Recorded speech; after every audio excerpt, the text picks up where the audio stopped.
Muito boa noite. O Conselho de Justiça da Federação Portuguesa de Futebol está reunido para decidir se o holandês Frank Rijkaard ainda pode alinhar esta época pelo Sporting. A direção da Federação Portuguesa de Futebol deferiu no passado dia 11 a inscrição de Frank Rijkaard. O Sporting recorreu para o Conselho de Justiça, reunido esta noite, para decidir se a pretensão leonina deve ou não ser sufragada. A ser, a inscrição do jogador terá efeitos a partir de 31 de dezembro. O Sporting argumenta situações antecedentes que considera como verdadeiros precedentes, invocando os casos de Midi e Mlinarzic, suficientes para legitimarem, por parte do Conselho de Justiça, uma decisão revogatória da recusa da direção em receber a inscrição do futebolista. Da decisão a tomar esta noite pelo Conselho de Justiça, não cabe novo recurso. O desenrolar dos trabalhos na sede da Federação Portuguesa de Futebol está a ser seguido atentamente pelo Sporting Clube de Portugal. Jorge Gonçalves, porquê é que veio esta noite aqui à Federação Portuguesa de Futebol? Para saber a resolução do Conselho de Justiça. Vais esperar que a reunião termine? Vou. Jorge Gonçalves continua à espera e nós também. Madjer é jogador do Futebol Clube do Porto até julho de 1989. Quem o afirma é José Guilherme Aguiar, advogado do Clube das Antas. Concluído o empréstimo ao Valência, só o Futebol Clube do Porto poderá decidir do destino do jogador. O Madjer tem contrato com o Futebol Clube do Porto até ao final da época de 1988-1989, isto é, 31 de julho de 89. Neste momento o Madjer encontra-se temporariamente cedido ao Valência. O seu contrato como tal foi parcialmente revogado, mas em 1 de julho deste ano retomará a sua plena eficácia. Em relação ao Bayern, como a qualquer outro clube português ou estrangeiro, nada existe de concreto em relação a qualquer relação contratual com o Futebol Clube do Porto. O Futebol Clube do Porto desconhece toda e qualquer situação porque não foi contactado, pelo menos em vista de posições contratuais. Já terá sido eventualmente contactado o Sr. Presidente da Direção pelo Bayern, mas que não especificou, era para uma conversa. A determinada altura até se pensou que teria sido por causa de um torneio de futebol de salão, de que recebemos um convite do Bayern para participarmos num torneio de futebol de salão, mas concretamente em relação ao Madjer, pois nada se passou. Entretanto, o empresário Luciano D'Onofrio está em Itália com o objetivo de negociar a ida de Madjer para o Inter de Milão, revelou hoje a Gazeta dello Sport. Segundo o mesmo jornal, foi o próprio presidente do clube português quem deu luz verde para o início das conversações.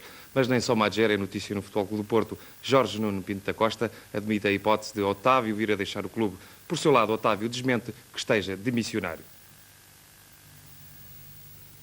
A notícia que surgiu hoje em todos os diários da cidade do Porto foi prontamente desmentida por Otávio.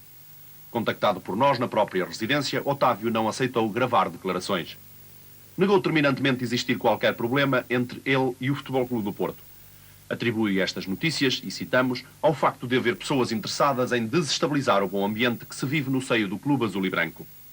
Otávio sugeriu ainda uma conversa com o presidente Jorge Nuno Pinto da Costa. O que é correto é de que o Otávio manifestou pessoal e verbalmente a intenção de deixar o Futebol Clube do Porto. Naturalmente que uma questão dessas, dados os acontecimentos que já são do domínio público que ocorreram no Bessa no sábado passado, não poderão ser assim tão liminarmente resolvidos. Este, como todos os casos que se passam no Futebol do Porto, serão resolvidos serena, mas firmemente. E quando a direção vai pronunciar? No começo da próxima semana. Finalmente, o Benfica resolveu o caso Valdo. Segundo José Gomes Machado, um dos responsáveis do Clube da Luz, os encarnados asseguraram a partir de 15 de julho o concurso do jogador brasileiro e já pagaram inclusive a primeira prestação estipulada no contrato. Caso o Grêmio de Porto Alegre não tenha sucesso nas competições em que está envolvido, é provável que Valdo venha mais cedo do que a data anunciada. As seleções olímpicas de futebol de Portugal e Itália empataram esta tarde sem golos em encontro de apuramento para os Jogos Olímpicos de Seul. Ao consentir este nulo no Estádio Nacional, a formação portuguesa comprometeu as suas aspirações de viajar até à Coreia do Sul. A Itália apresentou esta tarde no Jamor uma equipa de luxo praticando futebol de ataque, rematador, proporcionando a Silvino uma grande exibição. Executando um bom punhado de defesas, o guarda-redes português negou por diversas vezes o golo aos transalpinos, que dominaram o encontro durante a sua fase inicial. Jogando um futebol solto de primeiro toque, a equipa italiana, a partir do meio-campo, criou espaço de desmarcação, não perdendo o tempo de remate. Juca, no banco, manifestou desagrado com a produção da equipa nacional. Só neste lance, Silvino, melhor jogador em campo, se deixou antecipar, com perigo por Verdes. Na parte final dos primeiros 45 minutos, Portugal melhorou a sua produção de jogo e a sua produção ofensiva. Bom lance do Rui Águas, que Taccone, denotando bons reflexos e elasticidade, desviou antes da entrada de Parente. Na segunda parte, a partida foi mais equilibrada e teve dois momentos altos. O primeiro logo na fase inicial. Pacheco viu um remate seu, defendido por Taccone, bater na madeira da baliza dos italianos. Depois desta tentativa de penetração de Rui Águas.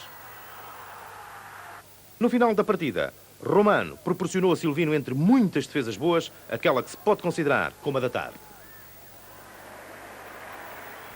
O tenista português Nuno Marques foi hoje afastado do torneio internacional de Viena da Áustria. Marques foi derrotado na segunda eliminatória pelo italiano Nevio David pelos parciais de 6-1, 6-7 e 4-6. Alguns dos melhores pilotos do mundo estão em Portugal para testar as suas motos na pista do Estoril. Eddie Lawson e Cristian Sarron, entre outros, preparam a época que se avizinha, nomeadamente a sua participação no Grande Prémio de Portugal, que pela primeira vez se realiza no nosso país.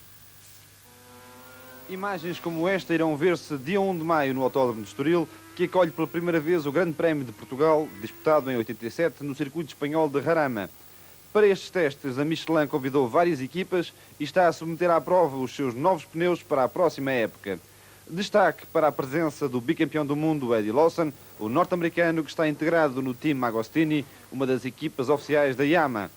Lawson experimentou hoje a nova Yamaha YZR 500, moto que apresenta várias alterações em relação à sua antecessora, nomeadamente no capítulo do peso, que se aproxima agora dos 119 kg. A potência disponível continua a rondar os 160 cavalos.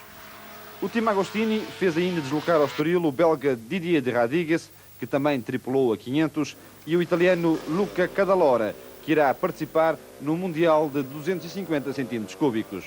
O piloto italiano substituiu na equipe apresentado no Estoril por Cristian Sarron, numa 500, e por Patrick Igoa, numa 250.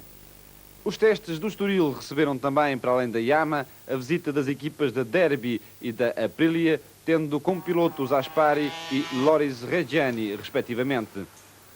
Todos eles, e com especial destaque para Eddie Lawson, darão espetáculo no Grande Prémio de Portugal, o quarto de uma temporada que se inicia dia 27 de março no circuito japonês de Suzuka. A Sajoarense afastou a Juventude de Viena da Taça de Portugal de hóquei patins no único encontro entre equipas da primeira divisão registado nesta eliminatória inaugural. Nas outras partidas não se verificaram surpresas de vulto. O jogo foi sempre muito equilibrado. Na segunda parte que temos imagens, a rapidez aumentou. 1-1 ao intervalo, 2-1 para a Sajoarense aos 30 segundos de Jorge Macedo. A equipa de Viena a empatar aos 5 minutos por intermédio de Leitão. Empate no fim do tempo regulamentar, 10 minutos de prolongamento, não chegaram para se poder obter a desigualdade no marcador.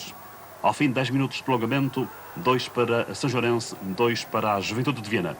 Haveria que se proceder à marcação de grandes penalidades. A decisão pertenceu a Rui Conceição, converteu este atento. A seguir, campeão da Juventude de Viena iria permitir a defesa do guarda-redes Nuno Marçal e a vitória seria assegurada pela Sajoarense. A Sajoarense segue assim com esta vitória por 3-2 na Taça de Portugal de hóquei em patins. Vamos agora ao já habitual jornal dos Jogos Olímpicos de Inverno que decorrem em Calgary. O destaque nas provas de ontem vai para a vitória com recorde do mundo da holandesa Yvonne van Rennip nos 3.000 metros em patinagem de velocidade. O Bayer Werdingen garantiu a sua presença nos quartos de final da Taça da RFA em futebol ao vencer fora o Borussia de Dortmund por 2-1 em encontro de desempate. Na primeira partida realizada em Dortmund, as duas equipas tinham empatado a 3 golos.